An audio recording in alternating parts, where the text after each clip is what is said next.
Hey guys, what's up? It's your boy Mr. Linzito, the number one motivator south side of the equator. And I'm back with another episode of Zito Unfiltered. So today I want to start off by asking you a very simple question. The world has moved. Have you? If you think about it, let's say 10 years ago, we used the GPS for one thing. We used the GPS to get from point A to point B, and that was it. Today, very few people use GPS for that function only. So people hardly use GPS for directions anymore. Many use it to check where the traffic is so that they can avoid it. Many use it to check ETA, so check the expected time of arrival.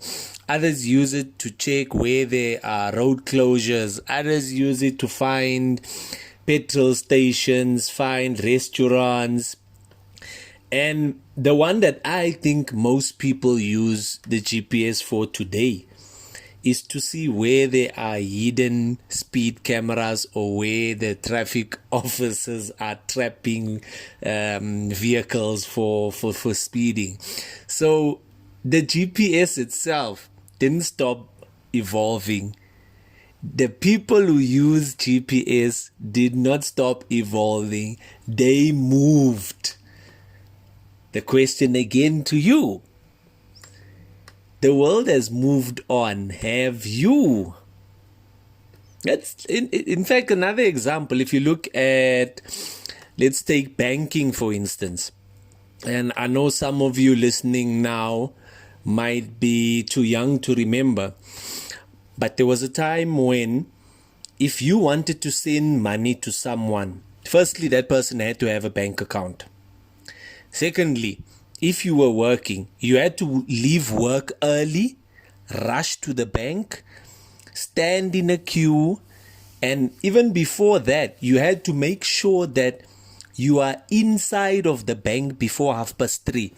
Because if you had missed that cut off, you would have had to come back to the bank the following day to do what you wanted to do. And even for those who were privileged enough back then to have online banking, even they had to wait. If they were paying you an EFT in the 90s, you had to wait a whole 72 hours for the money to reflect in the person's bank account that you are paying. And that's 72 working days, so full 3 working days. That's excluding weekend. But if you look at it today, you can send money while lying in your bed. You can send money at midnight, morning, afternoon. You can send money to somebody who doesn't even have a bank account. You can send e-wallets, cash send, all those things. In fact, you can pay somebody and choose an immediate payment if you are doing online. And that money reflects literally within seconds. And just to be facetious, you can also send money to someone sitting on the toilet seat. Sorry, I just had to put that one in there. But that is another example of how the world has moved. I mean, if you remember, there was a time when taxis used to laugh at Uber. Today, they're fighting the Uber. There was a time when hotels and guest houses used to laugh at Airbnb. Today, most of them partner with Airbnb and bookings.com for clients. There was a time when media people, TV presenters, radio presenters, they used to laugh at podcasts. But today, people are podcasting, or the podcasters are podcasting very nicely. People are also able to order food without speaking to a human being. People are able to attend university without even leaving their homes. There are people who build multi-million rand businesses from a cell phone using social media. the world is kept moving. But with that move, unfortunately, there are some people who did not move. They are here with us physically, but emotionally, psychologically, intellectually, they are still in the early 1990s. And that is a problem, because those are the kinds of people who want to solve today's problems using yesterday's solutions. The problem that they have is that instead of becoming loyal to principles, they became loyal to methods and processes. They refused to learn. They refused to adapt. They refused to move. And then they blame the whole world for leaving them behind. But that's it. The truth is, the world didn't leave them behind. They just refused to move on. I mean, what's that camera? Kodak. Kodak didn't fail because cameras disappeared. They failed because they ignored the modern aspect of photography, digital photography. They didn't want to go into it. Nokia did the same mistake. BlackBerry made the same mistake. They didn't disappear because people stopped buying phones.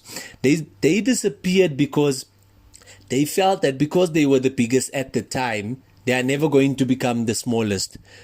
Nokia today is a small player trying to come back in. And it's also proven in biblical terms. If you look at David and Goliath, the reality is the strongest don't always survive. The smartest don't always survive. People who survive are the people who are constantly learning, the people who are forever curious, the people who are flexible and are able to change. They are not rigid in their ways and in their thinking. So here's a challenge to you. Be the person that is honest enough to admit that maybe there's a better way than the way I'm going or the way I'm doing things. You shouldn't become so comfortable with your old ways that in that same process you become irrelevant in the new system or in the new way of doing things. I mean, you should always keep your character, always keep your integrity, always keep your principles, but update your tools. If you're using knives, sharpen your knives. If you're using lights, change your bulbs. Use brighter bulbs if your current light is not shining too far. Update your skills, guys. Update your thinking. Read. Update your reading skills, because there's nothing in this world that can be achieved without reading. Whatever you can get your hands on, just read. Whether it's a newspaper, magazine, a novel, just read and update your thinking, update your skills, update your knowledge base. Because unfortunately, life belongs to the people who evolve. And I'm going to say this in closing. Technology is not your enemy.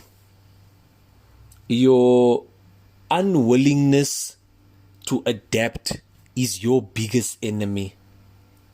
And always remember, the world has moved.